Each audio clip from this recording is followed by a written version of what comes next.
वज़ीर दाख़िला मोहसिन नक़वी जे इन बयान खां पोइ जेको हुन वापारियुनि जी हिकु समिट खे इस्लामाबाद में ख़िताब कंदे नंढड़ो पंहिंजे पर में बयान ॾिनो। हुन चयो त मैं थोड़ी सी सियासी तकरीर भी करूंगा। इन नए यूनिट सूबों से लेके जिसके अंदर हम रह रहे हैं ये कोलैप्स कर चुका है, आप माने ना माने। जो वज़ीर दाख़िला साहब की स्टेटमेंट है बिल्कुल उनका ये पर्सनल ओपिनियन है। पाकिस्तान हिकु अहिड़ो मुल्क आहे जंहिंखे सूबनि गॾिजी ठाहियो आहे। पाकिस्तान पाण अची करे सूबा न ठाहिया आहिनि पर सूबनि गॾिजी ठाहियो आहे। मां सिंध खे त उहा हैसियत आहे जो पाकिस्तान जी जेका करारदाद आहे उहा मंज़ूर कंदड़ असेंबली सिंध असेंबली आहे। ये सिंध की सूफियों की धरती के लोग कबूल नहीं करेंगे। मोहसिन नकवी साहब हमारे बार रूम में सैकड़ों वकील बैठे हैं, पकड़ के किसी को खारजा का वजीर बना दें, किसी को इंटीरियर मिनिस्टर बना दें, ऐसा मुल्क चलेगा क्या?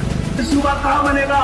सूबा मतरूका सिंध में बनेगा, सूबा तबादले की जमीन में बनेगा। इस बात से ना डराया जाए, ये कागरोच जो है ये अगर ये इकट्ठे हो गए, इनको लैपटॉप देने से या इनको वज़ाइफ देने से जो है ये नहीं संभलेंगे। भाई हमने संभाले हुए हैं। तुम गली में निकल के तो देखो लोग तेरा तमाशा क्या करेंगे। हम कीड़े मकोड़े जो हैं कुछ हैसियत रखते हैं, और जब ये कह रहा है ना कि काकरोच अगर निकलेंगे तो ये करेंगे, तो काकरोच निकले हैं। बेरागन की भूआ मथे का बाहे भली पे भड़की, बेरागन की भूआ मथे का बाहे भली पे भड़की। हिन नगरी असानी असां को नगरी ना है निझड़की।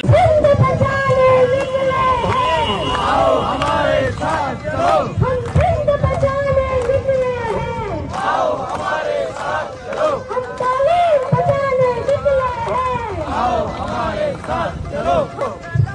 है हक हमारा आजादी, है लफ्ज़ प्यारा आजादी, तू कैसे न देगा आजादी, तेरा बाप देगा आजादी, तालीम सिखाओ, पढ़ने लिखने की आजादी।